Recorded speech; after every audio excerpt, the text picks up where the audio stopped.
Sepanjang perjalanan menuju Tawau, rombongan TKI sempat dihadang polisi Malaysia. Namun kapal ini selalu lolos dari pemeriksaan. Kami menduga sudah ada uang suap yang disiapkan pemilik kapal kepada oknum petugas.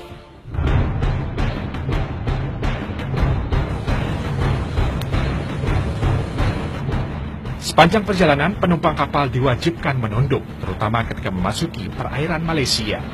TKI juga sempat diminta berpindah kapal untuk bersembunyi. Ada satu kapal nelayan yang digunakan khusus untuk menyembunyikan TKI jika ada petugas yang melintas.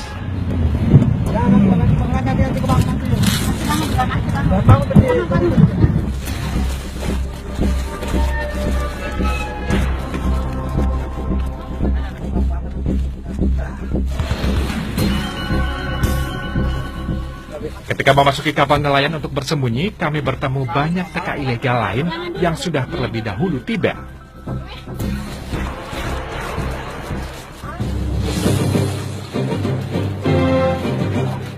Perjalanan TKI ilegal juga harus menunggu kepastian sampai calo memastikan jalur tikus sudah aman. Setelah dirasakan aman, barulah satu persatu TKI berpindah perahu menuju kawasan Batu di Tawau, Malaysia. Ada semua poin saya di situ, tahu. Ada saya semua di situ, kita lihat kan? Pemindahan TKI sengaja dilakukan per kelompok oleh pengurus atau calo yang membawa. Orang keberapa sini? Hei, orang siapa ini? Jamal. Sebelum berpindah dari kapal penampungan ke perahu, TKI harus membayar terlebih dahulu. Kenapa? Lolos dari persembunyian, masih ada satu kali lagi pemeriksaan.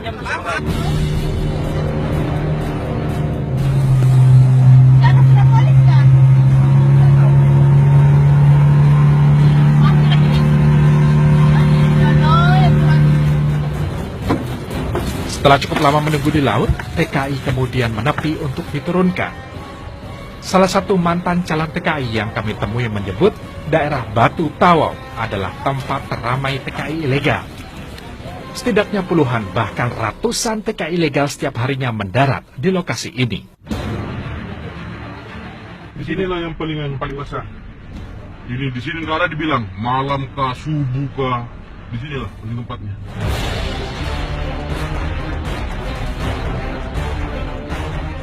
Aneh memang, padahal lokasi tempat turunnya TKI ilegal berada tepat di sebelah pelabuhan resmi Tawau. Selain Batu, jalur tikus lainnya adalah Kalabakan, Fui, dan Sungai Udin. Semua jalur tikus ini hanya bisa ditempuh melalui laut atau sungai. Maka tidak heran kami banyak menemui perahu atau kapal yang bersandar di sepanjang jalur. Satu yang pulang, maka yang kembali itu biasa sampai 20. Begitu. Kalau yang jadi pengurus itu? Kalau pengurusnya dilulukan. Rata semua dilulukan itu pengurus. Dilulukan. Karena aku dikira-kira dia mau kerja di sana kalau tidak begitu.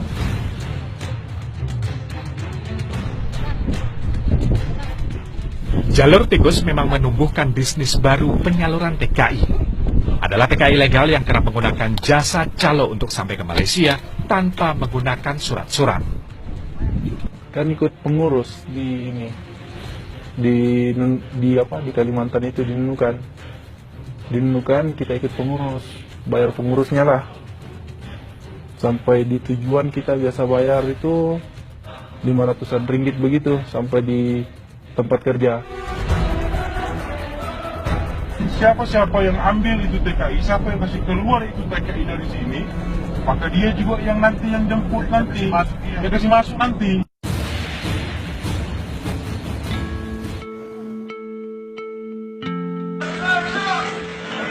Oke, Keti ketepuk di bawah. Oke, dengan jelasnya. Masih lemas kah? Hah? Kau tak lemas kah? Hah? Jangan buang satu apapun dekat badan kamu. Oke. Yang ada di bawah. Oke, dari bawah. Ada orang sih. Ada orang sih. Ada.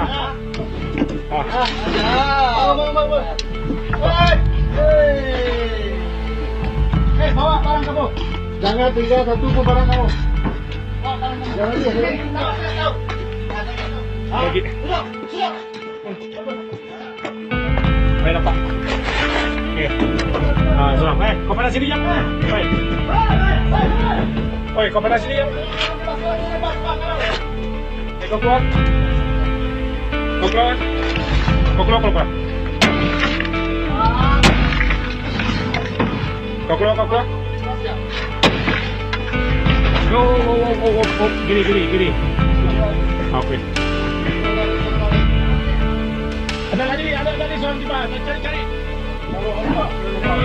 Dah bangun kau. Bangun kau. Bangun.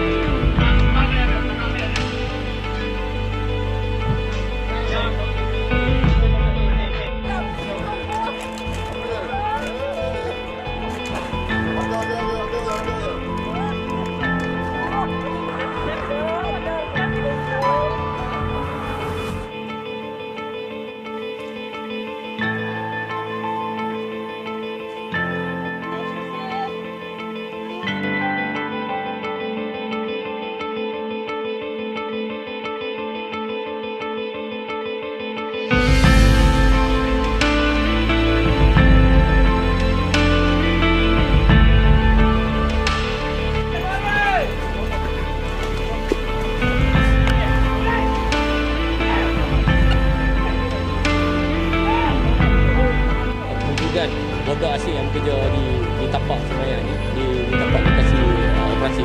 So kita telah mengambil inisiatif untuk menghantar pasukan basikal untuk membuat basikal dan mengenal pasti adakah kewujudan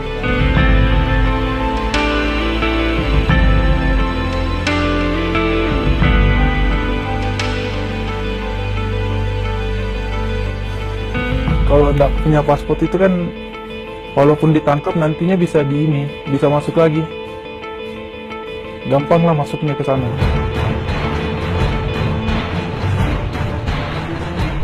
Di jalur tikus ini pula lah, calo atau pengurus memiliki peran besar terhadap keluar masuknya TKI ilegal.